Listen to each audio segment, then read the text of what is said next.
Uh, So hello all. Good evening. Good evening, Simple ma'am. Namaste, sir. sir. Namaste. Namaste. Namaste. Good evening, Namaste. sir. Namaste. Sampati ma'am. Hello. Good Hello. evening, all. Good evening. Good evening, Hazel ma'am. Hello, Kushum ma'am. Hello, Chitra ji. Hello, Shashmit sir. Hello, Tamalji. Yes. Hello, Shraddha ma'am.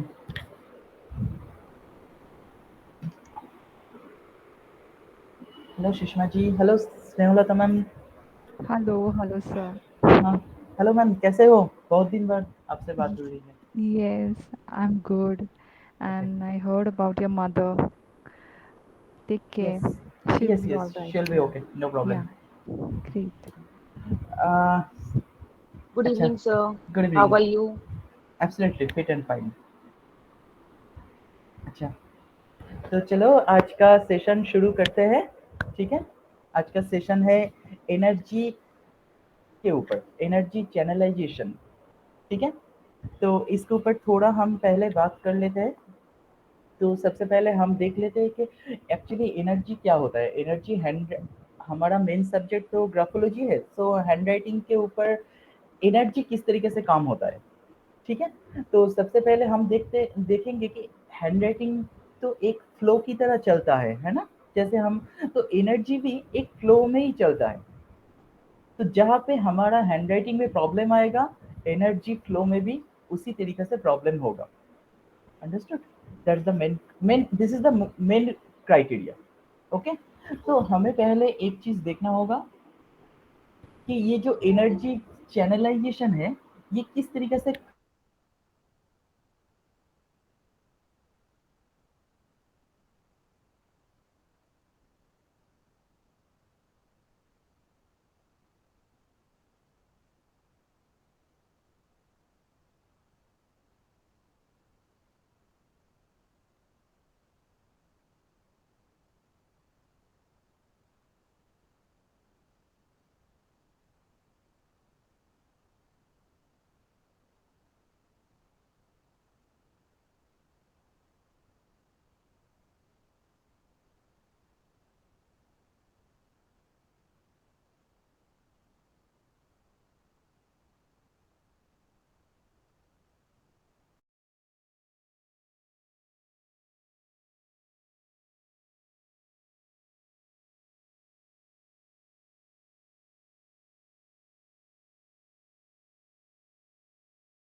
Hello.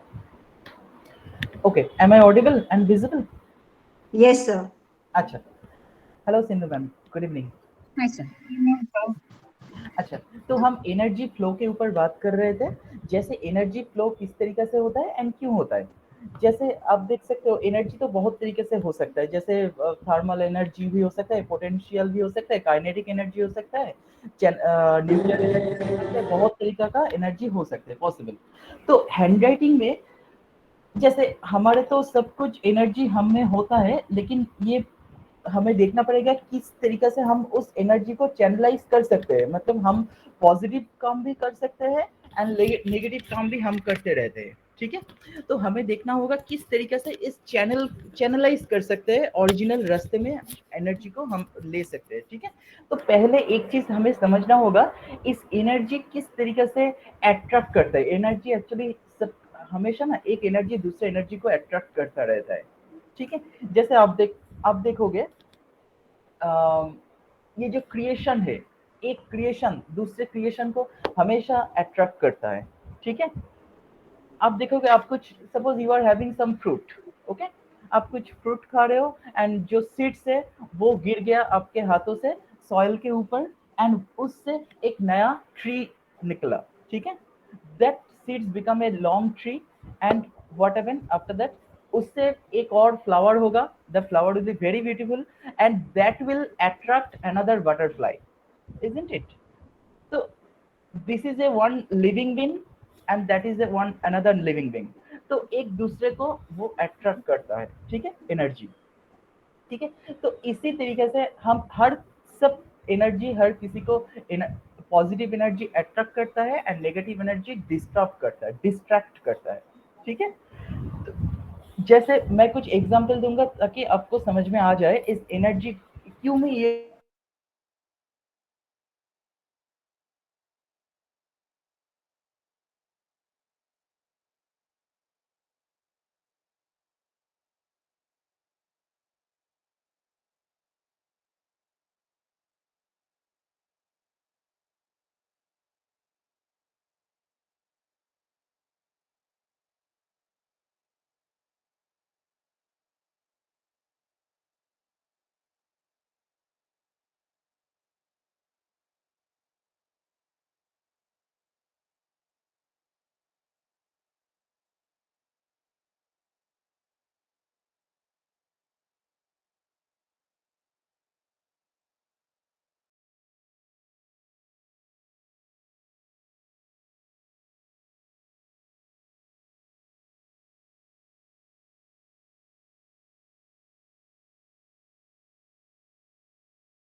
Hello, am I audible now? Yes, sir. Yes, sir. Yes, sir. Okay okay, my network is disturbing so much. अच्छा, तो मैं बात कर रहा था अगर हम अपना वेट करते हैं, हमारा वजन कितना है आप देखोगे। सपोज आपका वजन है 70 केजी, तो एक 70 केजी आप अपने सपोज आप रहते हो दिल्ली में एंड दिल्ली में आप एक हेलीकॉप्टर से गुजर रहे हो, 70 केजी आप हेलीकॉप्टर से नीचे कोई धक्का देके फेंक देता है, तो दिल्ली का क्या कुछ प्रॉब्लम होगा? प्रॉब्लम जो होगा आपका ही होगा, isn't it? तो सेम वे में अब देखो एक 70 केजी नहीं, 70 केजी से 10 गुना कम, ओनली 7 केजी का एक एटम बम दिल्ली पे गिरा दो तो क्या हो सकता है? पूरी दिल्ली डिलीट हो सकता है, isn't it? तो what is the difference between you and an atom bomb? Because Atom atom bomb bomb is में destructive. हाँ, एटम बम में क्या होता है? एनर्जी कंट्रैक्टेड वे में वहां पे रहता है, isn't it? जैसे कोई भी बैटरी, इन्वर्टर का बैटरी जो होता है, पूरी घर का इलेक्ट्रिसिटी वहां पे चलता है।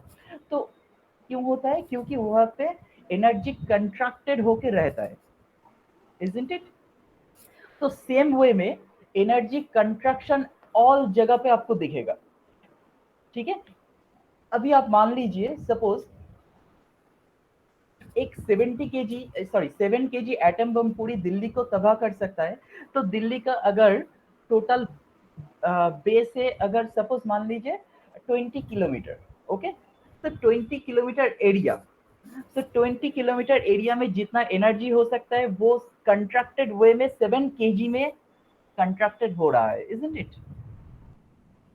तो आप मान लीजिए ये 70 केजी 7 केजी में वो 20 किलोमीटर एरिया हो रहा है। अगर इससे भी और छोटा कर लो, पूरी अर्थ को अगर आप एक मैचेस के डिब्बे में अगर आप कन्वर्ट कर देते तो कितना एनर्जी हो सकता है उसमें, isn't it? So देखिए, this is called energy contraction, okay, this is called energy contraction. इसी कंट्रैक्शन को अगर रिलीज करेंगे हम, इसी कंट्रैक्शन को रिलीज करेंगे तो वो किस तरीके से करेंगे, that is our main point. Is it clear? जैसे अगर हम छोटे बच्चे थे, जब छोटे मतलब जब हम लोगों का जन्म ही नहीं हुआ था, फर्स्ट सेल जब हुआ था, ठीक है, तो फर्स्ट सेल से सेकेंड सेल से 2 से 4, 4 से 16, 16 से 34, 32, इस तरीके से एक सेल डिवीजन होता है। ठीक एक ही तरीके सेम वे में ऐसा क्यों हो रहा है? एक सेल दूसरे सेल को रिलीज कर रहा है, इजंट इट? तो जब हमारा फर्स्ट सेल हुआ था, that first cell is the main highly contracted cell, isn't it? वो इतना कंट्रैक्टेड सेल है जिसमें अगर आपका अभी कैरेक्टर जैसा है, टोटल कैरेक्टर वहीं पे छुपा हुआ था उस फर्स्ट सेल में, इजंट इट? तो अभी आप देखिए ये जो फर्स्ट सेल है हमारा, यही कंट्रैक्टेड एनर्जी को रिलीज कर रहा है। अभी भी हम जितना रिलीज कर रहे हैं, जितना दिन बढ़ता जा रहा है, हम लोग डेथ की तरह, खत्म की तरह आगे की तरफ बढ़ते जाते हैं, isn't it? So we are just releasing our energy, nothing else. We are just releasing our energy. Is it clear to all? यहाँ तक क्लियर हुआ? तो दो सिस्टम पूरी क्रिएशन में हो सकता है, एक होता है एनर्जी कंट्रक्शन, एक होता है एनर्जी रिलीज। ठीक है, तो अभी हमें देखना पड़ेगा इस एनर्जी रिलीज को किस तरीके से हो सकता है हैंडराइटिंग में। ठीक है, तो अभी पहले आप एक चीज देखिए, एनर्जी किस तरीके से फॉर्मुलेशन हो सकता है। सबसे पहले आप ये जान लीजिए एनर्जी किस तरीके से, कोई भी एनर्जी, नेगेटिव एनर्जी भी हो सकता है, पॉजिटिव एनर्जी भी हो सकता है, किस तरीके से फॉर्मुलेशन होता है एंड क्यों फॉर्मुलेशन होता है, हम हैंडराइटिंग में थोड़ा देख लेते हैं।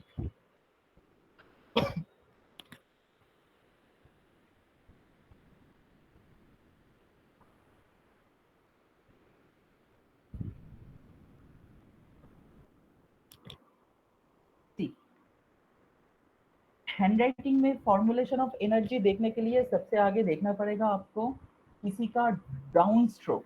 ठीक है, डाउन स्ट्रोक मतलब फॉर्मुलेशन ऑफ एनर्जी, मतलब डाउन स्ट्रोक मतलब अगर आप जी लिख रहे हो तो जी का ये जो डाउन स्ट्रोक है that is your construction. Okay, construction, कितना ज्यादा आप कंट्रैक्ट कर रहे हो वहां पे एनर्जी, इज इट क्लियर? कितना एफर्ट दे रहे हो, that is your energy. Understood? And इसी अप स्ट्रोक, ये अप स्ट्रोक होता है रिलीज वाला पार्ट। ठीक है, तो ये up stroke and down stroke ठीक इसी तरीके से आप देखिए, कोई भी जगह पे ये up stroke and down stroke से कोई भी लेटर बनता है, कोई भी लेटर बनता है इसी up stroke and down stroke से। जैसे अगर आप देखोगे, अगर मैं यहाँ पे ए लिखूंगा तो ए लिखूंगा that is the down stroke, isn't it? And this is the up stroke and this is the down stroke. तो कोई भी जगह पे अप स्ट्रोक डाउन स्ट्रोक से पूरी लेटर बनता है, अप स्ट्रोक डाउन स्ट्रोक बिना कोई लेटर नहीं हो सकता। तो ये डाउन स्ट्रोक रहता है हमेशा हमारा कंट्रक्शन और energy formulation part. Is it clear? Energy formulation part, that is the down stroke area. Same way में अगर कोई ऐसे लिखता है, दिखा देता हूं मैं,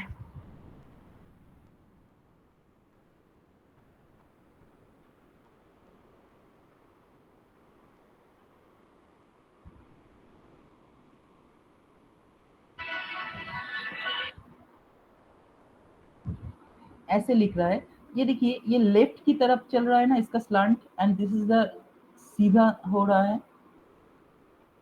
तो ये मतलब totally vertical slant, vertical slant और लेफ्टवर्ड स्लंट आपका एनर्जी आप में क्रिएट करेगा। एंड आपका एनर्जी, देखिए एनर्जी तो पॉजिटिव एंड नेगेटिव बोथ हो सकता है, तो कुछ नेगेटिव भी क्रिएट कर सकता है, पॉजिटिव भी क्रिएट कर सकता है। जैसे यहाँ पे क्या हो रहा है, यहाँ पे आपका एनर्जी फॉर्मुलेशन हो रहा है एंड ये किस तरीके से एक्सप्रेस करेगा that is different area.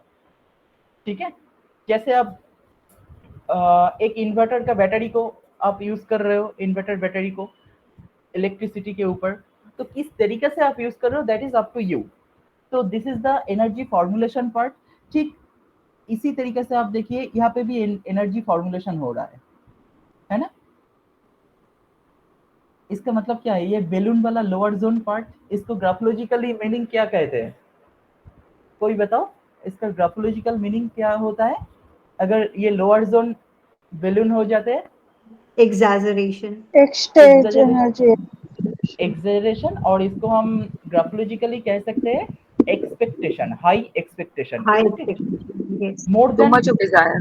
Too Yes. much of desire. Too much of desire. Okay, तो ये अपना एबिलिटी जितना है उससे ज्यादा मैं डिजायर कर रहा हूँ, सो दैट मीन्स व्हाट, आपका एनर्जी तो कंट्रैक्टेड हो रहा है। ओके, लेकिन आपके पास एबिलिटी नहीं है, that is different matter. Okay, आपका एनर्जी, लेकिन आपका डिजायर बढ़ रहा है, that is the energy formulation. And you will, अगर आपका डिजायर एक्स्ट्रा बढ़ जाएगा obviously you will use it in A negative way. Is it clear? क्योंकि अगर एनर्जी बढ़ेगा वो किसी ना किसी तरीके से रिलीज जरूर होगा, ठीक है। मैं बाद में बता रहा हूँ ये रिलीज किस तरीके से हो रहा है एंड क्यों हो रहा है। तो एनर्जी अगर कोई गलत एनर्जी या नेगेटिव एनर्जी भी आ जाए तो वो भी कभी ना कभी हैंडराइटिंग में भी रिलीज होगा एंड उसका बिहेवियर पे भी आपका असर पड़ेगा। Is it clear? Right, sir. Okay तो कभी आप देख सकते हो कि यहाँ पे भी एनर्जी जनरेट हो सकता है, जैसे कोई वाट स्पेस, दोनों वाट के बीच में गैप बिल्कुल कम दे रहा है, ठीक है, वहां पे भी एनर्जी फॉर्मुलेशन होता है। लेफ्ट मार्जिन किसी ने, कोई लेफ्ट मार्जिन ही नहीं है कोई किसी का हैंड राइटिंग में, या बहुत छोटा लेफ्ट मार्जिन है, मतलब नैरो लेफ्ट मार्जिन, वहां पे भी बहुत तरीका का नेगेटिव एनर्जी फॉर्मुलेट होता है एंड उसका असर पड़ेगा हैंडराइटिंग में दूसरे तरीके से, नेगेटिव तरीके से, नेगेटिव एनर्जी का असर रिलीज होगा दूसरे तरीके से। Is it clear to all? Okay आप देखोगे अगर किसी का हैंडराइटिंग छोटा छोटा रहता है, small size, that is also creation of high energy. जितना स्मॉल होता जाएगा उतना ही कंट्रैक्शन बढ़ता जाएगा बॉडी में। जैसे 20 किलोमीटर का जो दिल्ली तबाह हो सकते हैं एटम बम से, उसका कंट्रैक्शन करके 7 kg एटम बम में वो कंट्रैक्शन हो रहा है। तो आपका टोटल जो एबिलिटी है वो कंट्रैक्ट करके, जितना छोटा करके, जितना हैंडराइटिंग छोटा कर रहे हो उतना ही आपका कंट्रैक्शन ज्यादा हो रहा है। अंडरस्टूड? दैट्स व्हाई जितना छोटा होगा उन लोगों में एंगर एंड फ्रस्ट्रेशन भी ज्यादा रहता है, एंगर भी ज्यादा रहता है, ठीक है। बहुत छोटा छोटा जो लिखता है, एक बार अगर चुपचाप रहता है, पेशेंस रहता है, लेकिन एक बार अगर गुस्सा आ जाता है तो बहुत कुछ कर सकता है, इजंट इट? एंड वही लोगों को अगर देखिए ये जो एनर्जी, उसमें एक्स्ट्रा एनर्जी कंट्रैक्टेड वे में रहा है, वो अगर कोशिश करेगा, ठीक है, वो सब जगह पे एनर्जी रिलीज कर देगा तो वो कोई काम में नहीं आएगा, लेकिन वो चैनलाइज करेगा एनर्जी, तो वो राइट वे में चैनलाइज करके वो एक साइंटिस्ट भी बन सकता है, इजंट इट? जो छोटा हैंडराइटिंग है वो एक साइंटिस्ट का भी हो सकता है। अंडरस्टूड?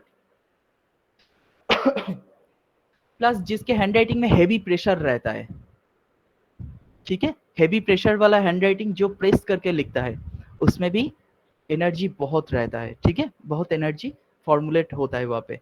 एंड जब हैंडराइटिंग का लोअर जोन बड़ा हो जाता है अपर जोन से बड़ा हो जाते हैं लोअर जोन,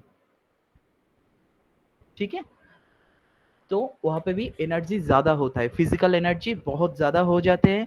एंड जब आपके हैंडराइटिंग में ओवल्स आर गेटिंग क्लोज्ड, आप ऐसे ओ नहीं लिख रहे हो, यहाँ पे गैप हो रहा है, ठीक है।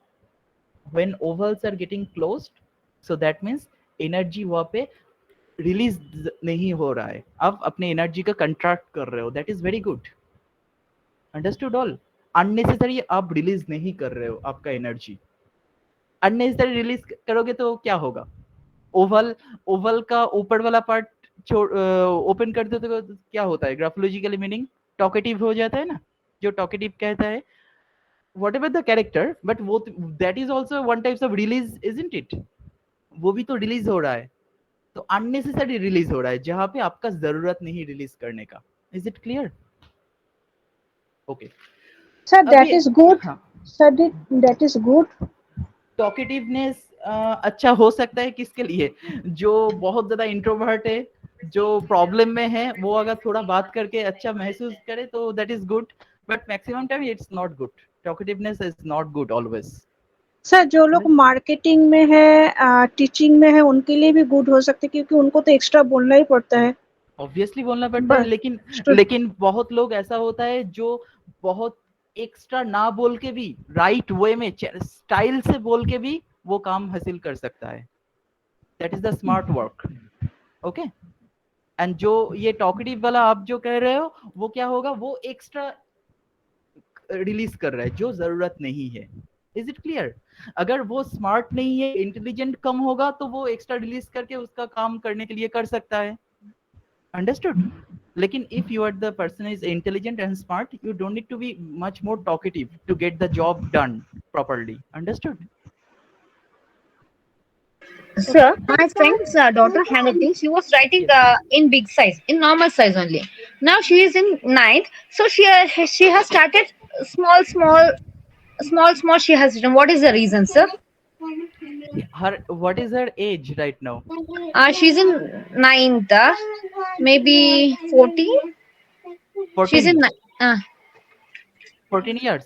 yeah, कोई maybe प्रॉब्लम नहीं uh, because original handwriting is just started establishing, okay.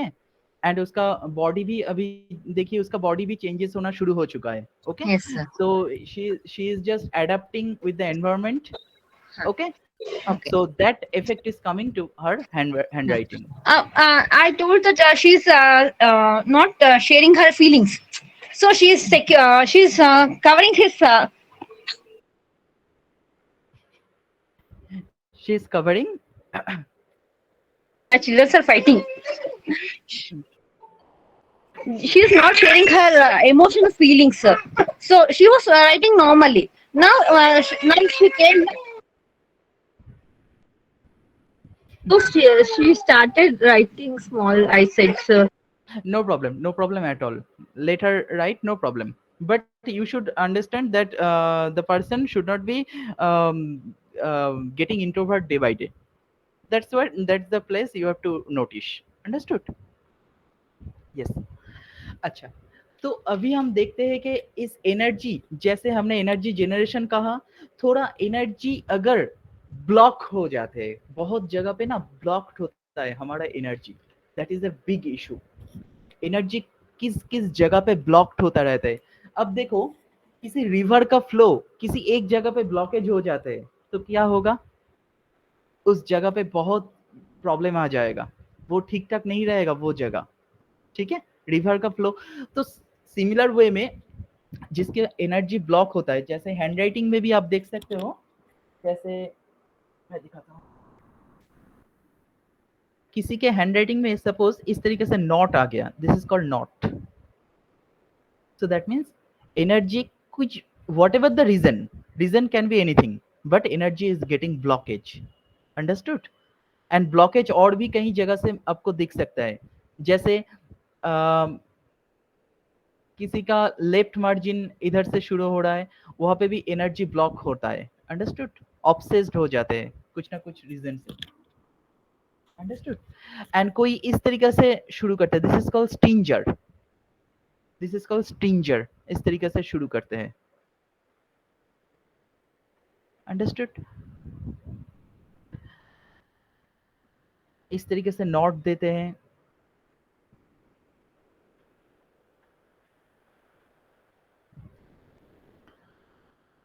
Even word के बीच में जो स्पेस होता है वो अगर बढ़ जाता है तो भी प्रॉब्लम आ सकता है, ठीक है। एनर्जी ब्लॉकेज का प्रॉब्लम आ सकता है। Is it clear to all?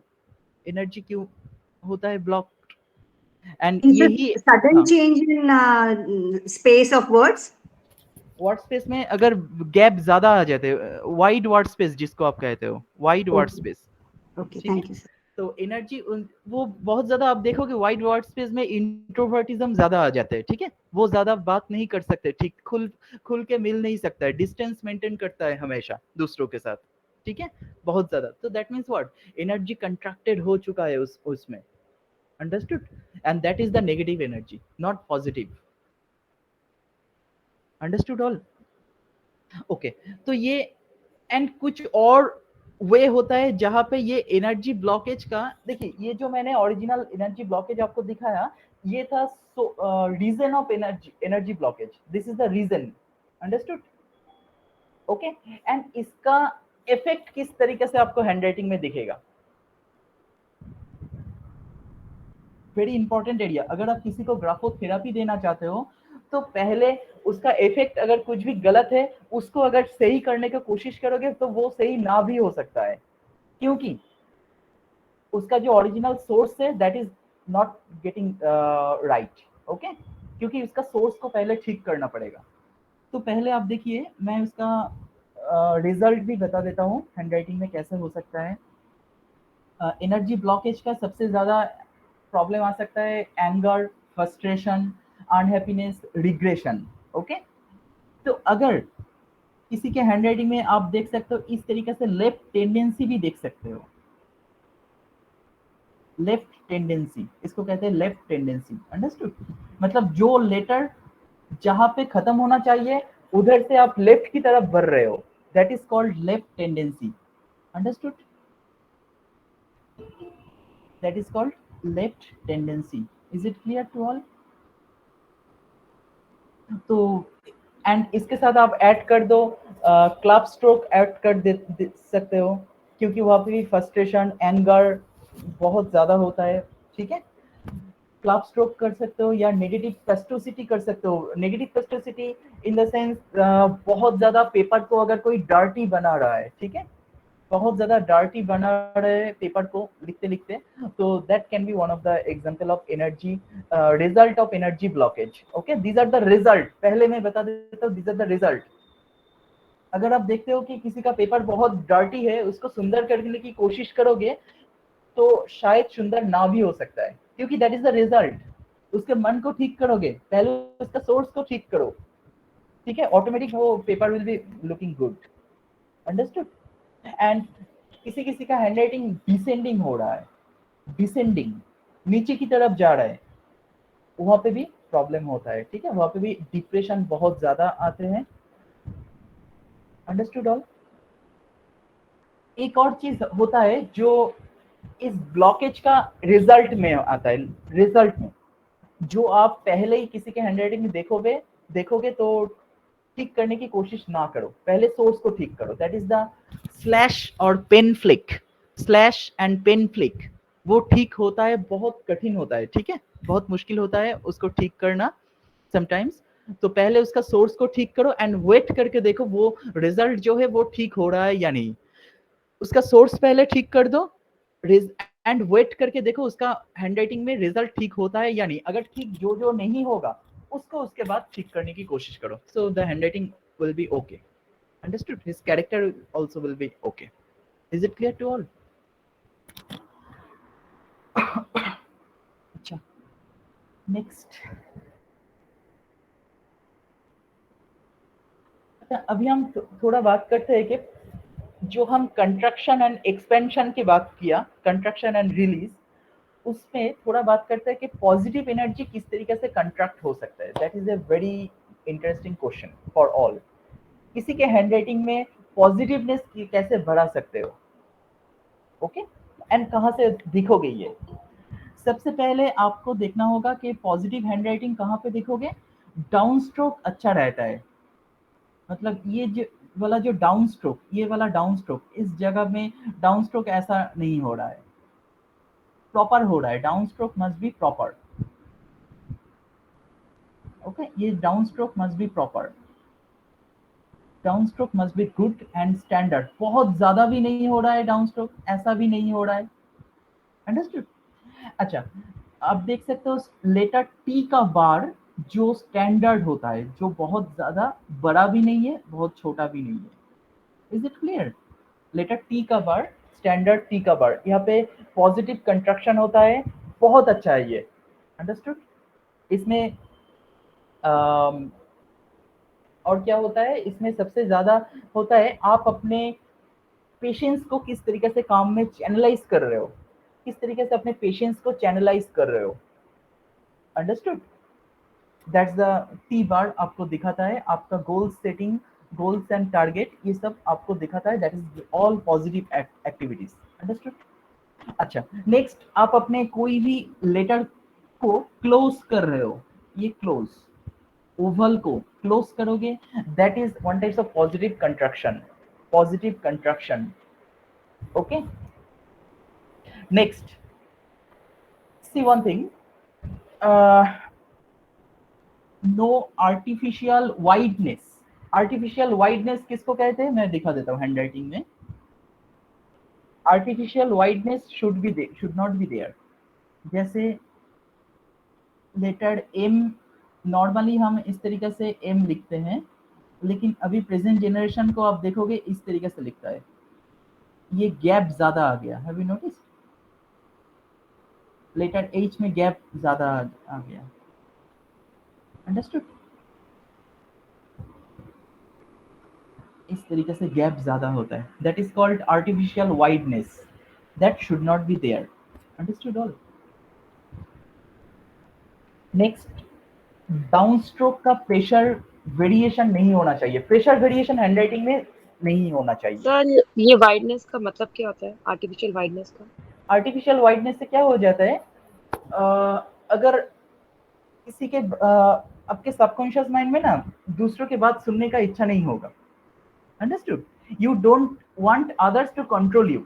ये सुनने में बहुत अच्छा लगता है कि कोई मुझे कंट्रोल क्यों करे, लेकिन ये अगर कोई बच्चा कहता है that is good, you tell me that can not be good. ठीक है, अगर कोई बच्चा 7-8 साल का बच्चा कहे कि कोई मुझे कंट्रोल नहीं कर सकता, तो वो किसी की बात ठीक ठाक नहीं सुनेगा, लर्निंग भी कम होता जाएगा, understood? Self discipline character will B growing up gradually. ठीक है, and not only that, artificial wideness से और भी कई सारे प्रॉब्लम आ सकता है कि आप अपने किसी का एडवाइस सुनना अच्छा नहीं लगेगा, किसी के आप अपने मर्जी से जाना पसंद करोगे। ठीक है, एंड इसका बॉडी पर भी बहुत सारे असर पड़ता है, रिलीज में असर पड़ता है बॉडी का, understood? Which is the correct way to write? Correct way normal, जिसको हम नॉर्मल कहते हैं, जो हमें सिखाए जाते हैं। Okay, thank you. Even in N letter, we will find the space, no sir. Artificial wideness in N letter. N letter, yes. N. Yes. Understood? Yes. अच्छा, तो ये सब होता है पॉजिटिव कंस्ट्रक्शन। किसी के हैंडराइटिंग में पॉजिटिविटी ढूंढने के लिए ये सब आपको चाहिए। एंड नेगेटिविटी कहाँ से दिखोगे? नेगेटिव एनर्जी, मैं कंस्ट्रक्शन की बात कर रहा हूँ, रिलीज में नहीं है। ठीक है, क्योंकि कंस्ट्रक्शन आपको दिखेगा कहाँ से? कंस्ट्रक्शन दिखेगा उसके बिहेवियर में नहीं दिखेगा, because behaviour is the release part. Understood all? तो कंस्ट्रक्शन आपको सबसे पहले दिखेगा किसी का स्लांट अगर वेरिएशन हो रहा है, स्लांट वेरिएशन नेगेटिव एनर्जी बहुत क्रिएट करता है, एंड उसका रिलीज देखोगे, उसका एंगर एंड बहुत मूड फ्लैक्चुएशन। ठीक है, सेरोटोनिन हार्मोन का इम्बैलेंस हो जाएगा बॉडी में। ठीक है, एंड बहुत सारे प्रॉब्लम आ सकता है इस मल्टी स्लांट के लिए। नेक्स्ट, किसी का स्लांट अगर बैकवर्ड हो जाए, बैकवर्ड स्लांट, ठीक है, वो भी एक नेगेटिव कंस्ट्रक्शन कहलाता है। Understood? Next, narrow word space.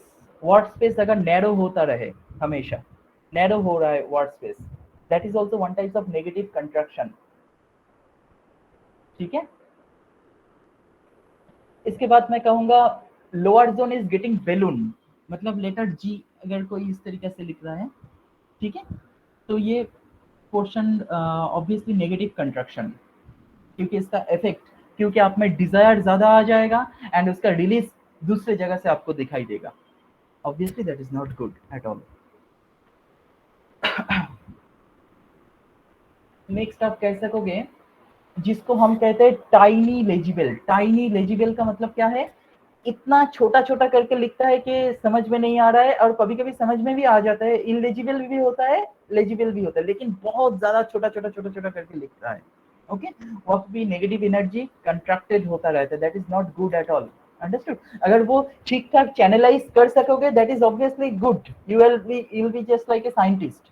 लेकिन मैक्सिमम टाइम अगर आप ठीक ठाक नहीं कर सकोगे, चैनलाइज नहीं कर सकोगे, तो प्रॉब्लम क्रिएट होगा। अंडरस्टूड? अच्छा, next, long starting stroke.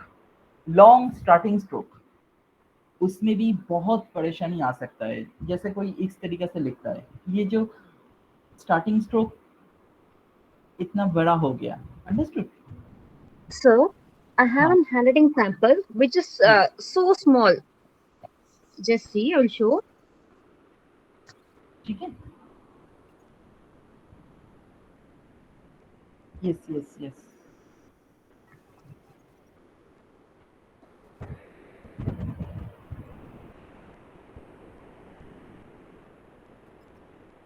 yes, the handwriting is looking so small. Yes, sir. So what happens if we have long starting stroke? Long starting stroke में ना, स्टार्टिंग स्ट्रोक का generally 5 character होता है generally, that is the main things.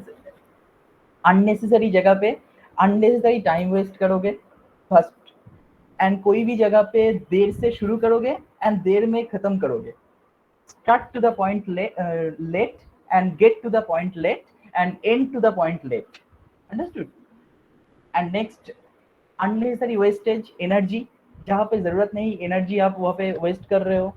Reference डाल के बात करना, ठीक है, रेफरेंस लेके बात करना, दैट इज वन एक प्रॉब्लम होता है जो स्टार्टिंग स्ट्रोक ज्यादा देते हैं, ठीक है. और भी कई सारे प्रॉब्लम हो सकते हैं. रिसेंटमेंट तो अगर बहुत लॉन्ग हो जाते हैं, बहुत नीचे से शुरू होता है, तो resentment attitude is very common. Okay, आप इवन कोई कैंसर पेशेंट अगर आपको मिल जाए, उसके हैंडराइटिंग में भी ये स्टार्टिंग स्ट्रोक जो बेसलाइन से नीचे से स्टार्ट करता है, that is seen very common. Understood? क्योंकि ये इतना रिसेंटमेंट क्रिएट करता है कि किसी के बॉडी में बहुत इरिटेशन क्रिएट करता है, एंड उसी इरिटेशन के से उसके बॉडी में बहुत नेगेटिव इफेक्ट पड़ना शुरू हो जाता है. Understood? Next, this is one of the negative sign. मैं बता देता हूँ. अगर सपोज आपने इस तरीके से राइटिंग किया,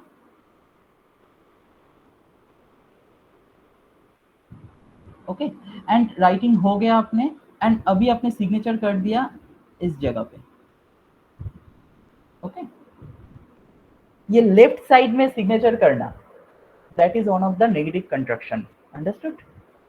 that is also not good at all. क्योंकि मैक्सिमम टाइम आप देखिए कोई बैंक सिग्नेचर या कोई बहुत सारे जगह पे लेफ्ट साइड में दिखाते हैं, सिग्नेचर करते हैं, that is not good at all. And मैं तो जब छोटा था, स्कूल में लेटर राइटिंग करता था, तब लिखाया जाता था कि योर्स फेथफुली डाल के राइट साइड में हम सिग्नेचर करते थे.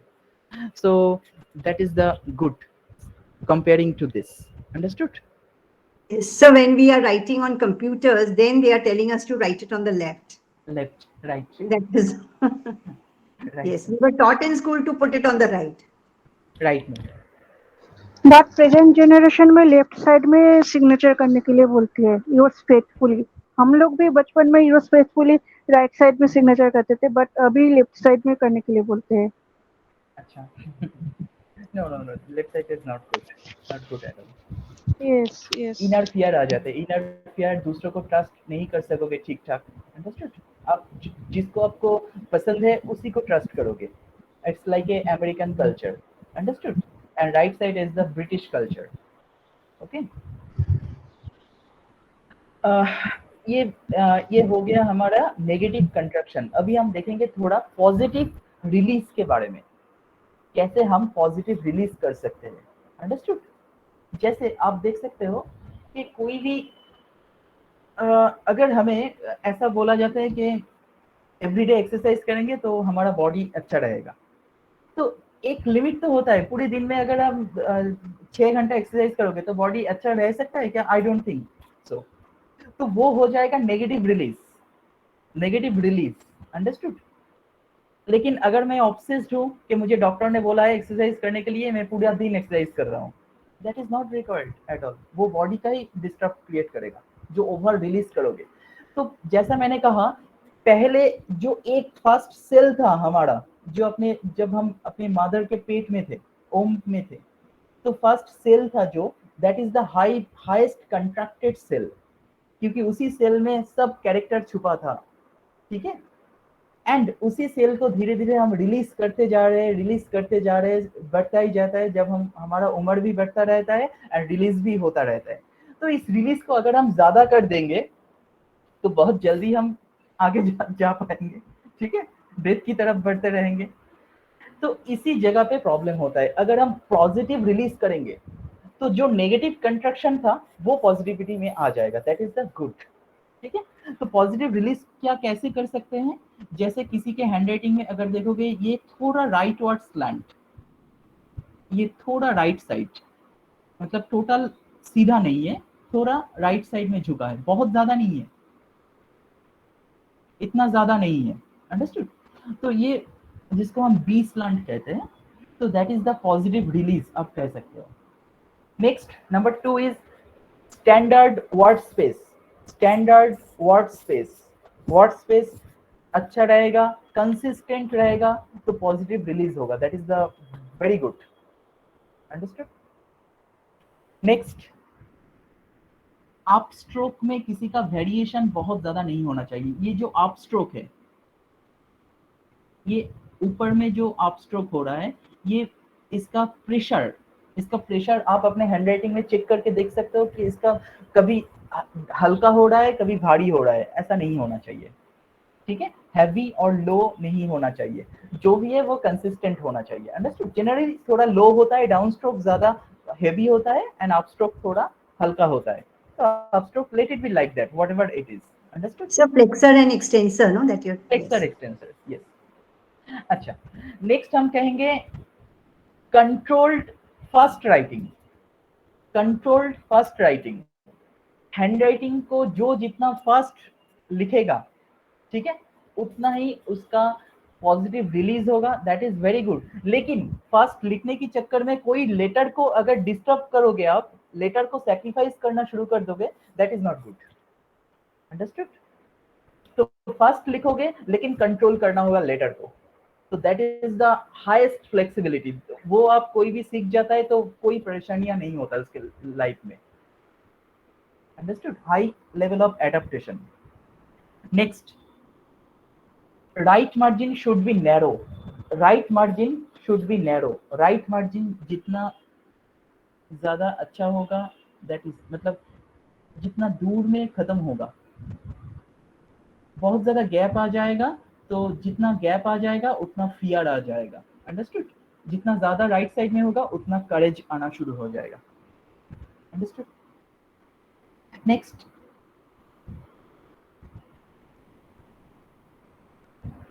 Obviously base line must be straight.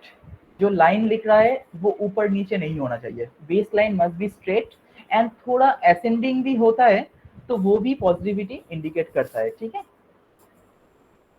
लेकिन ऑलवेज अगर कोई असेंडिंग लिखता है तो दैट इज नॉट रिकमेंडेड. अगर आप थेरेपी में किसी को जिंदगी भर के लिए असेंडिंग हैंडराइटिंग करने के लिए कहोगे तो और भी प्रॉब्लम आ सकता है. Understood. That is not good at all. अच्छा, एक और चीज. Sir, हाँ, if the lines when they are writing, हाँ, when they are writing, little bit high and again down. Right. Little What bit is the high, reason? Little And bit again high. down. Yes, sir. वो बहुत जल्दी थक जाता है. ठीक है, that will be this is the sign of pushed personality. जब तक आप उसको प्रेस करोगे तब तक वो काम करेगा. ठीक है, एक सेकंड के लिए प्रेस करना छोड़ दोगे तो वो काम छोड़ के रिलैक्स करना शुरू कर देता है. Okay. Okay, Yes, that's a convex baseline. Convex baseline. Okay. Yes, sir. ठीक है. अच्छा, नेक्स्ट एक और चीज कहूंगा. यहाँ पे पॉजिटिव रिलीज बहुत अच्छा होता है. मैं दिखा देता हूँ.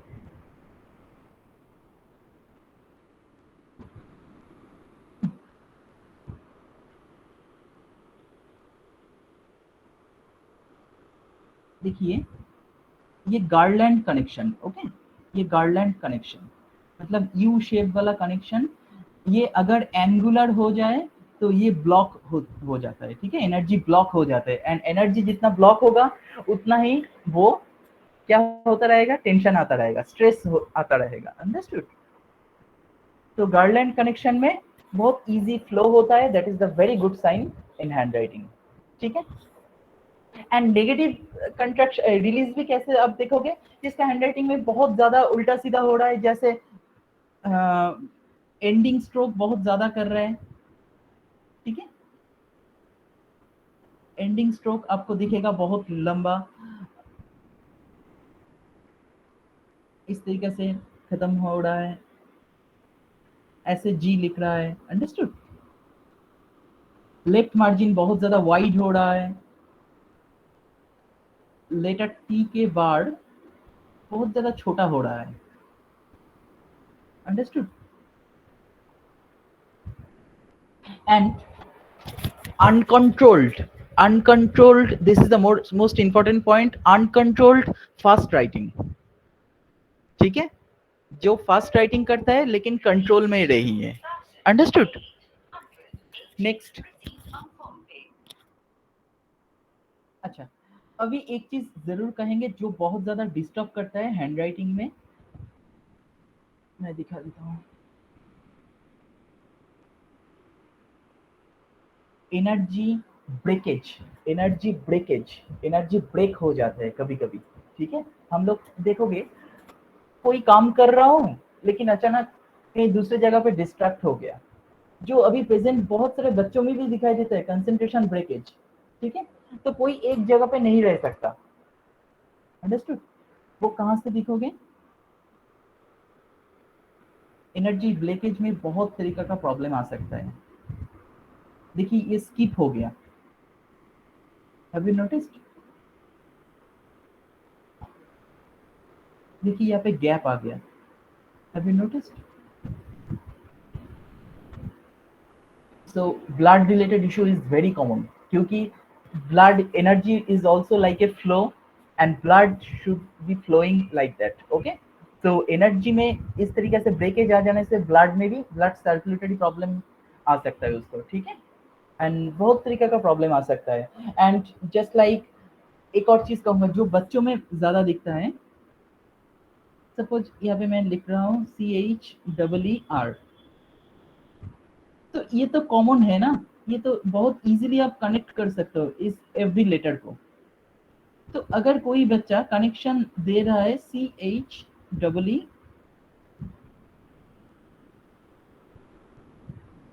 हैव यू नोटिस्ड यहाँ पे कनेक्शन छोड़ दिया इसने? ये तो एक ओनली 5 लेटर का छोटा वर्ड है, तो यहाँ पे भी अगर आप कनेक्शन छोड़ देते हो दैट मीन्स ब्रेक, हैंडराइटिंग में unnecessary break, and the connection is very friendly connection, isn't it? बहुत इजीली गाइडलाइन कनेक्शन हो रहा है, अगर वहाँ पे ब्रेकेज आ जाते हैं तो that is a energy breakage, उसमें बहुत तरीका का प्रॉब्लम आ सकता है, understood all? It's very common these days, sir. What are the problems they are facing? Yes, यहाँ पे सबसे आगे प्रॉब्लम होगा कंसंट्रेशन ब्रेक। डिस्ट्रैक्शन प्रैक्टिस कर रहा है पूरे दिन में 18 आवर्स अगर हम काम करेंगे तो वहाँ पे 14 या 16 आवर्स ही वो डिस्ट्रैक्शन प्रैक्टिस करता है, एंड 2 आवर्स ओनली शायद कंसंट्रेशन प्रैक्टिस, अंडरस्टूड? तो जब भी पढ़ाई करेगा, कोई काम करेगा, उसका मन कोई और जगह पे, कोई और दिशा पे चला जाएगा, अंडरस्टूड? तो ये कॉमन होता है अभी प्रेजेंट जनरेशन में, कंसंट्रेशन ठीक नहीं चलता है। मैं ये कभी नहीं कह रहा हूँ कि all letters should be connected, लेकिन यहाँ पे तो फ्रेंडली कनेक्शन हो सकते हैं बहुत इजीली, ओनली 5 लेटर्स से यहाँ पे, एंड बहुत इजीली ये कनेक्ट हो सकता है, तो वहाँ पे कनेक्शन ऑब्वियसली देना चाहिए। लेकिन सर अगर उसकी डिस्कनेक्टेड राइटिंग हुई तो नहीं देंगे, कनेक्शन नहीं देंगे, क्या प्रॉब्लम है? इस तरीके से कर सकते हैं ऑब्वियसली। तो लेकिन प्रॉब्लम क्या आता है, वहाँ पे कनेक्शन, वहाँ पे कंसंट्रेशन लेवल कोई दूसरे जगह से देखना पड़ेगा, ठीक है? कैसे वो फ्लो कर रहा है उसके हिसाब से वो कंसंट्रेशन लेवल देखना पड़ेगा, अंडरस्टूड? एंड कंसंट्रेशन वहाँ पे आपको देखना पड़ेगा उसका, आप मान लीजिए वहाँ पे उसका लेटर स्पेस देखना पड़ेगा, लेटर स्पेस अगर वेरिएबल हो रहा है तो कंसंट्रेशन ब्रेक होगा, अंडरस्टूड? कंसिस्टेंट लेटर स्पेस होगा तो वो सही डायरेक्शन में जितना जैसे चल रहा है वैसे ही चलेगा। अगर लेटर स्पेस वेरिएशन आना शुरू हो जाएगा तो कभी ज्यादा ओवर थिंकिंग करेगा, कोई काम करते करते ओवर थिंकिंग आ गया, कोई और काम करते करते ओवर थिंकिंग आ गया, अंडरस्टूड? लेटर स्पेस वेरिएशन बहुत प्रॉब्लम क्रिएट करता है। सर बहुत जन की राइटिंग में जी में सर्कल नहीं रहता है, लोअर लेटर रहता है, व्हाट डज दिस मीन? जी में क्या रहता है? जी का अपर टमी नहीं है और नीचे का लोअर टमी इज है, व्हाट डज दैट सिग्निफाइज? बताता हूँ, मतलब जी ऐसे और Yes. ऐसे, यस सी मैं दिखा देता हूँ आपको। पहले इसके ऊपर मैं बहुत सारे वेबिनार में भी कह चुके हैं। देखिए ये जी का ये जो पोर्शन है that is the essential portion, ठीक है? तो इसके बाद ये करने से जी ऐसे कोई लिख सकता है, कोई ऐसे लिख सकता है, कोई ऐसे लिख सकता है, कोई ऐसे भी लिख सकता है, लेकिन ये वाला पोर्शन बहुत एसेंशियल है। तो यहाँ पे क्या कर रहे हो आप, अपने एसेंशियल पार्ट को नेग्लेक्ट करके ऑप्शनल पार्ट को आप एम्फसाइज ज्यादा दे रहे हो, है ना? यहाँ पे ऐसा हो रहा है ना, ठीक है? लॉजिकली सोचो क्या होगा कैरेक्टर, क्या हो सकता है कैरेक्टर, लॉजिकली सोचो। तो ओरिजिनल पार्ट पे मैं कंसंट्रेट ज्यादा नहीं कर रहा हूँ, जो ऑप्शनल पार्ट है वो ज्यादा कर रहा हूँ। तो सपोज मैं यहाँ पे आपसे बात करते करते कुछ लिख रहा हूँ या आपको पढ़ा रहा हूँ, टीचिंग करवा रहा हूँ, हो सकता है अचानक मैं देखा मेरे ऑफिस से बाहर से कुछ आवाज आया, नेक्स्ट रूम से एक आवाज आया, तो सडनली मेरा मन चला जाएगा उधर पे। तो क्या होगा, उस घर में क्या हो रहा है, उस घर में तो मैं सोच रहा हूँ कोई नहीं था, कौन आ गया उस घर में, अभी तो कोई नहीं आना चाहिए था, कोई घोस्ट तो नहीं आ गया, दिल में डर भी लग रहा है। सो इधर से साइकोटिक नेचर शुरू होने का टेंडेंसी दिखाई देता है। साइकोटिक नेचर नॉट ओनली इधर से, बहुत जगह होता है, लेकिन this is the one of the portion of getting psychotic hand writing, understood. जैसे इसके साथ आप मान लीजिए किसी का मल्टी स्लांट हो रहा है, इसके साथ मल्टी स्लांट, एंड ये अपर जोन का लूप इस तरीके से हो रहा है, ऊपर में छोटा एक, देखा आपने, छोटा सा रिट्रेस हो रहा है, फिर लूप बन रहा है, understood, this is called ductus. तो इन सब जगह पे साइकोटिक नेचर आ जाते हैं, सिजोफ्रेनिया या और भी बहुत सारा psychotic problem is very common, understood. लेकिन ये जस्ट डेवलपमेंट है, मतलब एक ही लेटर को देख के बताना नहीं चाहिए कि इसको ये प्रॉब्लम है, लेकिन सबकॉन्शियस माइंड में हो रहा है, डेवलपमेंट हो रहा है, अंडरस्टूड ऑल? या thank you sir.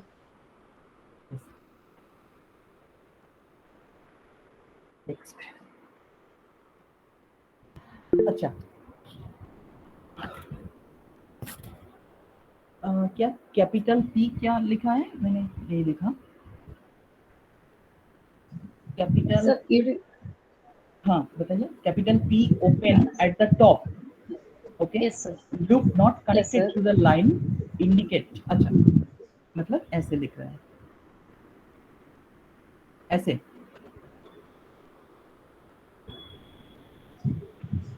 isn't it?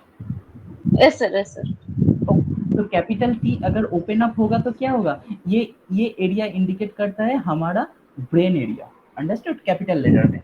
तो वहाँ पे कनेक्शन नहीं होने का मतलब आप जो कुछ काम करना चाहते हो, this is the heart area, तो आप इमोशन को टच कर रहे हो, इमोशन को सेटिस्फाई कर रहे हो, लेकिन आपके ब्रेन को सेटिस्फाई नहीं कर रहे हो, अंडरस्टूड, ब्रेन को सेटिस्फाई, दैट मीन्स जो भी काम करोगे वो अपने ब्रेन को 100% लॉजिकली नहीं हो रहा है। If a child writes capital letter in between word, what does that indicate, child अगर कोई बच्चा, अगर पहले बात तो ये है कि वो बच्चा है, ठीक है, उसको लिखने दो, कुछ भी उल्टा सीधा वो लिख सकता है, हमें पहले से ही उसको बहुत ज्यादा कंट्रोल करने का जरूरत नहीं है, वो धीरे धीरे सीख जाएगा बहुत ज्यादा, लेकिन बहुत एवरी जगह पे अगर भूल कर रहा है उसको ट्रीटमेंट ऑब्वियसली चाहिए ऑल जगह पे।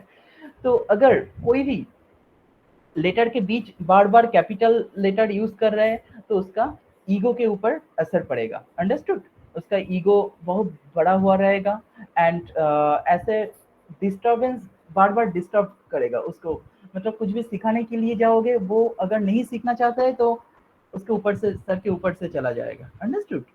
जहाँ पे भी फाइट करने का जरूरत होगा तो वो करेज, अगर कोई पीछे, अगर कोई नहीं रहेगा, कोई सपोर्ट नहीं रहेगा, तो दिल में बहुत ज्यादा डर होगा, इनर फियर शुरू हो जाएगा, अंडरस्टूड। लेकिन सब लोग अगर करीब रहेगा, पास रहेगा, तो करेज लेके, कॉन्फिडेंस लेके दौड़ेगा, अंडरस्टूड। अच्छा नेक्स्ट, अच्छा बहुत इंपॉर्टेंट जो चीज है, एनर्जी ड्रेनेज एंड डैमेज हो जाता है कभी कभी, ठीक है, जैसे ब्रेकेज मैंने कह दिया, ब्रेकेज होने का मतलब जैसे मैंने कहा, लेकिन वहां पे एनर्जी रहता है, लेकिन एनर्जी ड्रेनेज मतलब बहुत जल्दी, अब सुबह उठ के बहुत कुछ चिंता किया कि मैंने ये काम करना है, लेकिन बहुत जल्दी आपकी एनर्जी, आपने थक गया, बहुत जल्दी एनर्जी खत्म हो गया, ठीक है, तो वहां पे वो अपने कैरेक्टर में भी हो सकता है। One person promised himself that I will be one man army, just like I will be one man person always, and I will love only my wife, okay, but उसका suddenly देखिए mental energy खत्म हो गया, and he started attracting other women and getting engaged, okay, तो ये किसको problem कहाँ पे है, प्रॉब्लम उसका बिहेवियर पे नहीं है, ओरिजिनल प्रॉब्लम है इंटरनल, एक जगह पे जो उसका कंसंट्रेशन था वो डिस्ट्रैक्ट हो गया, isn't it? ओके, तो वो एक्स्ट्रा मैरिटल करना शुरू कर दिया। तो extra marital is not the problem, problem is उसका डिस्ट्रक्शन, एक जगह पे कंसंट्रेशन नहीं है। तो वो आप कहाँ से दिखोगे, जैसे अगर कोई लेटर को सपोज यहाँ पे देखिए ओपन डाउन हो गया, मतलब पूरा कंप्लीट होने से पहले आप खत्म कर रहे हो, अंडरस्टूड, ओपन डाउन हो गया, ऐसे ओपन डाउन कर रहा है कोई, लेटर ए लिख रहा है इस तरीके से ओपन डाउन, अंडरस्टूड। एंड जो बहुत ज्यादा स्लो हैंडराइटिंग लिखता है, बहुत ज्यादा स्लो, ठीक है, उसमें भी हो सकता है, क्योंकि वो मैनिपुलेशन करता रहता है अपने ब्रेन को, ठीक है, कोई कुछ भी वो लिख रहा है एंड उसका सबकॉन्शियस माइंड कुछ और सोच रहा है, अंडरस्टूड। अच्छा, next number 3, descending baseline. Baseline अगर डिसेंडिंग हो जाएगा तो the person will be very very unhappy in this present situation. Present Sir. Situation, yes yes Shraddha ma'am please. Sir आपने जो भी ओपन डाउन बताया, can you just repeat again? उसका क्या Open- consequence if they open? Open down में क्या होता है, ओपन डाउन में the person becomes very very tired soon, okay, उसका जो टोटल एनर्जी पार्ट है वो बहुत जल्दी खत्म हो जाते हैं एंड बहुत तरीका का नेगेटिव कैरेक्टर आना शुरू हो जाता है। तो एक एक लेटर पे एक एक तरीका का कैरेक्टर आएगा, लेकिन overall the character, all character will be negative, understood. Open down letter का यही प्रॉब्लम होता है एंड ये अपने बॉडी पर भी बहुत तरीका के असर पड़ता है, बहुत प्रॉब्लम क्रिएट करता है बॉडी पर भी, understood. Excuse me, sir. A related doubt, sir. Is it applicable for the capital B downside also, sir? Yes, capital B में पर्टिकुलर कैपिटल लेटर बी में अगर ऐसा दिखोगे तो obviously applicable, that is not good at all, okay. Capital B में अगर इस तरीके से कोई लिख रहा है, ठीक है, ये गैप आ जाएगा, तो और बहुत सारा emotional issue, heart related problem आ सकता है, understood. Okay, got it, sir. Yes, Thank you, sir. अच्छा, नेक्स्ट लास्ट जो बहुत इम्पोर्टेंट है, और भी कई सारे था, मैं बता रहा हूँ धीरे धीरे। अच्छा, एनर्जी बैलेंस किस तरीके से हम कर सकते हैं, ये तो हैंडराइटिंग का बहुत इंटरेस्टिंग एरिया है। 8 वे होता है, 8 रास्ता, ठीक है, मैं 5 to 10 मिनट और लूंगा प्लीज। 8 रास्ता हो सकता है। First is zone balancing, zone को बैलेंस करना चाहिए एनर्जी बैलेंस करने के लिए, that is the our primary nature, okay. Sir किसको बोले आप सर, सॉरी? एनर्जी बैलेंस करने के लिए zone balancing, zone, okay, yes, thank you. first is zone balancing, next is number 2 is consistent slant, consistent slant, consistent slant। Zone balancing lifestyle को सुधर सकता है, ओके, आपका नेचर सुधर सकता है एंड कंसिस्टेंट स्लांट आपका गुड एक्सप्रेस कर सकता है, कितना आप एक्सप्रेस कर सकोगे। Number 3, left margin should be straight, left margin should be straight, cannot be 100% straight but more or less should be straight, okay, reasonably straight। Left margin straight होने से आपका माइंड में कंट्रोल आना शुरू हो जाएगा, mind and body control. Sir John balance में आपने बताया लाइफस्टाइल अच्छा हो सकता है और लाइफस्टाइल सुधर सकता है, that is enough, zone balancing, okay. ये हमारा नेचर होता है, जैसे सत्व रजो तमो जो 3 गुण होता है, ठीक उसी तरीके से।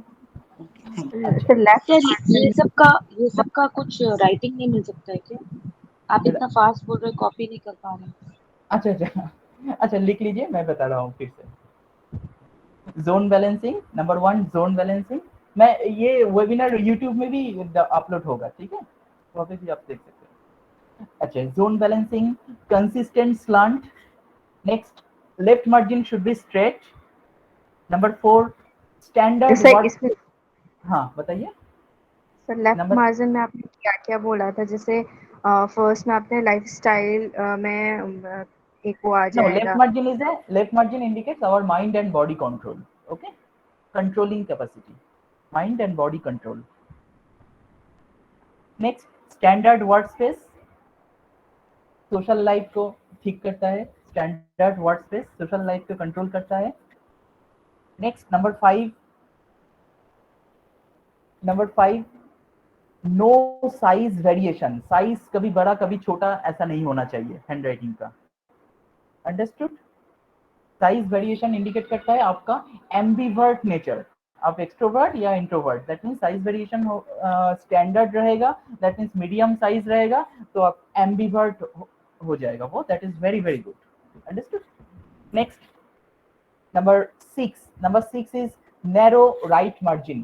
Narrow right margin, right margin should be narrow, then the soul power will increase, automatically the courage will enhance, understood?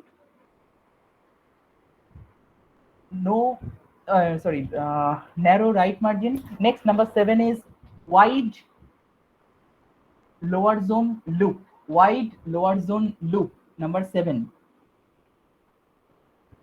ये आपका बैलेंस, एक्सपेक्टेशन बैलेंस करेगा, ओके आपके एबिलिटी के साथ आपका एक्सपेक्टेशन बैलेंस मैच करेगा। Please repeat. Lower zone loop should be wide, lower zone loop should be wide, okay it should not be like that or like that, it should be like that, okay। अच्छा, next What will number that request if you have a wide lower zone?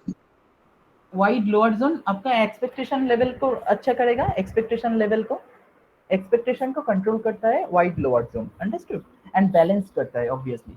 Next number 8 is round Oval. Oval को जितना round करने की कोशिश कर सकोगे कोई भी हैंडराइटिंग का, ठीक है, उतना आप में पेशेंस कैपेसिटी आना शुरू हो जाएगा, आपका सोल का पावर बढ़ना शुरू होता है, understood, that indicates enhancing our soul power. ये 8 Can you show on the board? Can you show on the board? Yes sure. इस तरीके से आप लेटर ओ लिख रहे हो, सपोज जितना ओवल कर सकते हो, जितना राउंड कर सकते हो, ठीक है। अगर कोई लिखता है ऐसे तो ये तो रिलैक्स शेप हो गया, ठीक है, और कोई लिखता है ऐसे तो ये रिलैक्स्ड हो गया। जितना राउंड हो सके उतना पेशेंस लेवल भी उतना अच्छा रहता है। Is it clear? तो ये 8 एरिया होता है जो बहुत एनर्जी को बैलेंस करने में हेल्प करता है। Is it clear to all? अच्छा, नेक्स्ट और 2 पॉइंट में कहूंगा, प्लीज देख लीजिए।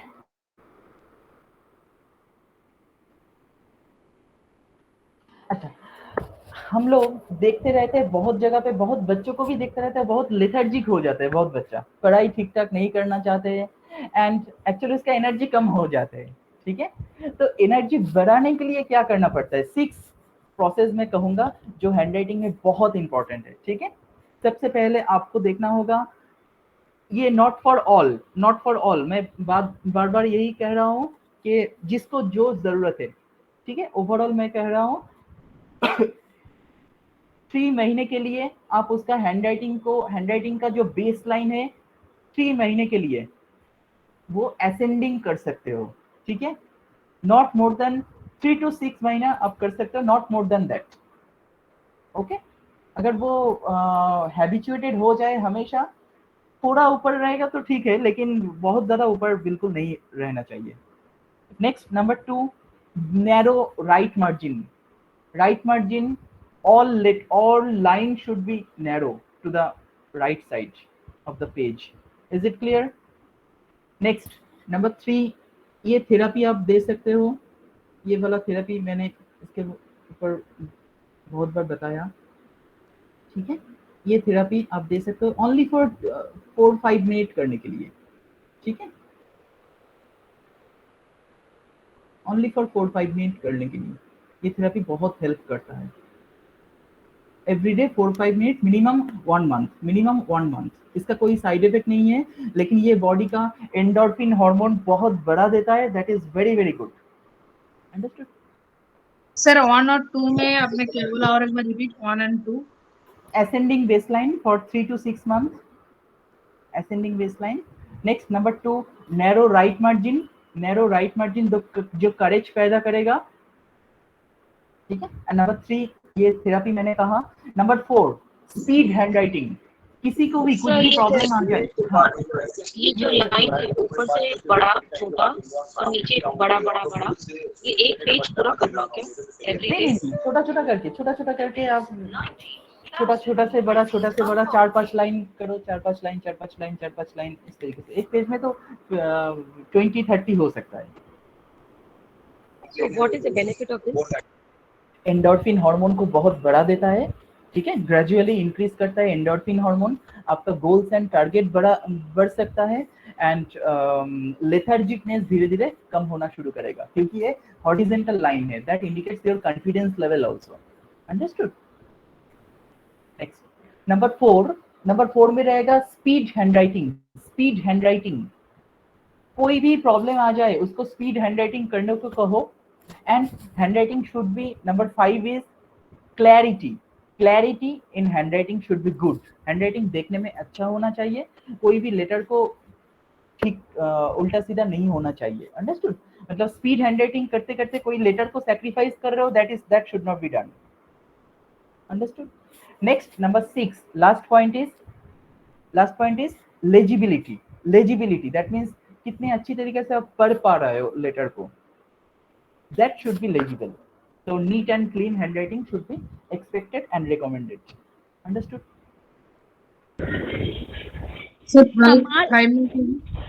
ये स्पीड बढ़ाने के लिए क्या बताया आपने, एक बार रिपीट करेंगे क्या? स्पीड बढ़ाने के लिए हाँ बता। जैसे स्पीड किसी की कम है, उसको अच्छे फ्लो में लाना है, तो फिर कुछ उसको क्या करवाएंगे? देखिए आप एक काम कीजिए, मोबाइल का स्टॉप वॉच ऑन करके एक लाइन लिखिए, ठीक है? 2 लाइन पहले लिखिए, उसमें कितना सेकंड लग रहा है 2 लाइन लिखने में, ठीक है? एंड उसी स्टॉप वॉच ऑन करके उस लाइन को थोड़ा एनहेंस करने के लिए कोशिश कीजिए, ठीक है? लेकिन लेटर पे कोई असर ना डाल के, लेटर को इन्फ्लुएंस नहीं होना चाहिए, लेटर खराब नहीं होना चाहिए। अंडरस्टूड? इस तरीके से प्रैक्टिस करने से ना बहुत जल्दी ये बढ़ जाता है। अंडरस्टूड? Okay, thank you. अच्छा, एक मैं बहुत इंपॉर्टेंट बात कहूंगा, अगर हम में एनर्जी अगर इनकम्प्लीट हो जाते हैं, मैक्सिमम टाइम आप देखोगे कि हर काम का एक ना, हम कहते हैं ना law of attraction, every karma is there, कर्म का एक ऑपोजिट रिएक्शन होता है, ठीक है? तो हमें एक चीज एक्सेप्ट करना चाहिए, हैंडराइटिंग में ना मैक्सिमम टाइम नेगेटिव इफेक्ट आते हैं इस लॉ ऑफ एट्रैक्शन को डिस्टर्ब जब होता है। दैट मीन्स जब हमें डिफेंस मैकेनिज्म का जरूरत कब पड़ता है, जब मैं कुछ बुराई किया, कुछ बुरा काम किया, तो मैं सोच रहा हूँ उसका इफेक्ट मेरे ऊपर ना आ जाए, ठीक है? तो उस इफेक्ट को ना आ जाए, इसलिए हम थोड़ा काम इधर उधर काम करते रहते हैं जो डिफेंस करने के लिए होता है। Is it clear? तो ये डिफेंसिव टेंडेंसी आपको हैंडराइटिंग में दिखेगा। ये ऐसा एक टेंडेंसी है जो आप देखोगे कि कोई इससे बच नहीं सकता। जैसे भगवान कृष्ण को देखो, कृष्ण ने कैसे मर गया था, कैसे उसका डेथ हुआ था, accidental, isn't it? I don't know about the postmortem, but accidental death was there, isn't it? तो एक्सीडेंटल डेथ हुआ था, ये क्यों हुआ था? क्योंकि उसने एक्सेप्ट कर लिया था कि कोई मुझे मैं कुछ काम कर रहा हूँ एंड वो कोई मुझे मेरे पैर पे मारेगा। अंडरस्टूड? तो ये उसका एक्सेप्टेंस था, एंड किसी ने उसने ऐसा काम किया था पिछले जन्म में जिसका इफेक्ट उसको अभी मिला, ठीक है? तो वो तो लॉर्ड है, वो तो कुछ भी कर सकता है, लेकिन उसने भी इसको एक्सेप्ट किया, अपने कर्मा को एक्सेप्ट किया। तो हमें अपने कर्मा को एक्सेप्ट करना चाहिए, जो अगर नहीं करता तो डिफेंस मैकेनिज्म शुरू हो जाता है। डिफेंस मैकेनिज्म आपको हैंडराइटिंग में कहाँ पे दिखेगा, मैं दिखा देता हूँ। हैंडराइटिंग में अगर ये डिफेंसिव टेंडेंसी कोई इस तरीके से लिख रहा है, ऐसे आर लिखना चाहिए।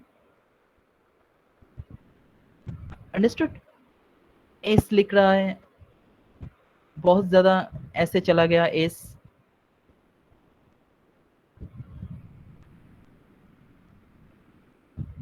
ठीक है?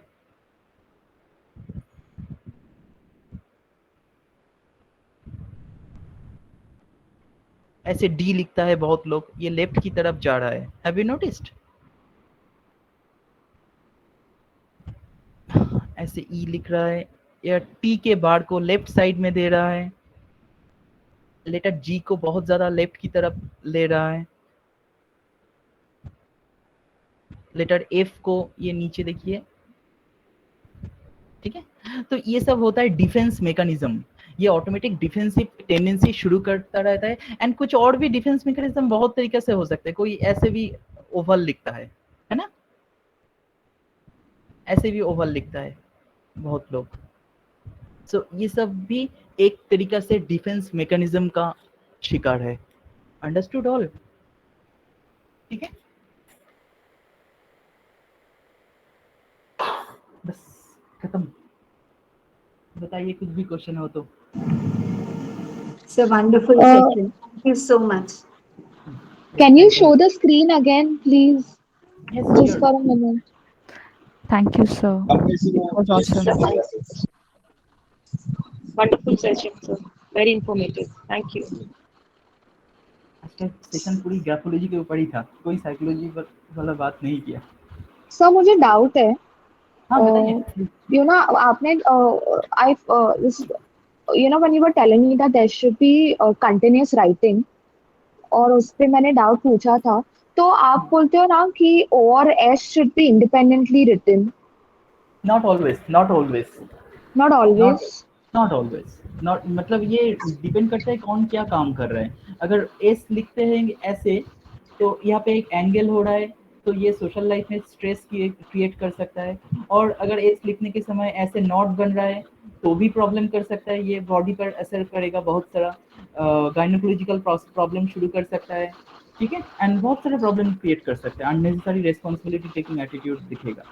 हाँ, तो when you were saying that handwriting should be connected because that leads to positive energy concentration, तो O और S तो connected नहीं रख सकते ना हम। वही मैं बता रहा हूँ। देखिए, कनेक्शन का तीन पार्ट हो सकता है। कनेक्शन 3 पार्ट, एक होता है पॉजिटिव कनेक्शन, सॉरी, एक होता है फ्रेंडली कनेक्शन, एक होता है एनिमी कनेक्शन, एक होता है अननोन कनेक्शन, ठीक है। तो अगर जो कनेक्शन किसको कहते हैं, देखिए suppose M and A connect, M and A को कनेक्ट करने के लिए मैं ऐसे कनेक्ट करना पड़ेगा और ऐसे कनेक्ट करना पड़ेगा, तो ये तो टोटली ऑपोजिट डायरेक्शन हो रहा है ना। तो this is called enemy connection. Enemy connection कभी नहीं करना चाहिए। Is it clear? अगर एम के साथ सपोज एम एंड यू, तो एम एंड यू को तो इजीली आप गार्लैंड कनेक्शन दे सकते हो, तो these are called friend connection. Understood? These are called friend connection. Suppose double L, तो डबल एल तो ये तो दोनों भाई हो गया है ना, ये तो जेनेटिकली फादर ब्रदर है, तो ये पे यहाँ पे कनेक्शन हो सकता है। यहाँ पे अगर आप कनेक्शन टूट देते हो, छोड़ देते हो, तो दैट मींस वहाँ पे मतलब जहाँ पे आपका फ्रेंड होगा, आप जहाँ पे भाई होगा, उसके साथ प्रॉब्लम आना शुरू हो जाएगा, कनेक्शन नहीं रह सकेगा। Okay. Are you getting my point? Okay, okay. Anyway, I think our next class is on connections. I'll ask them. Okay, sure. So then, so what is the right way of writing letter S? Letter what? Letter S. What is the right way of writing letter S?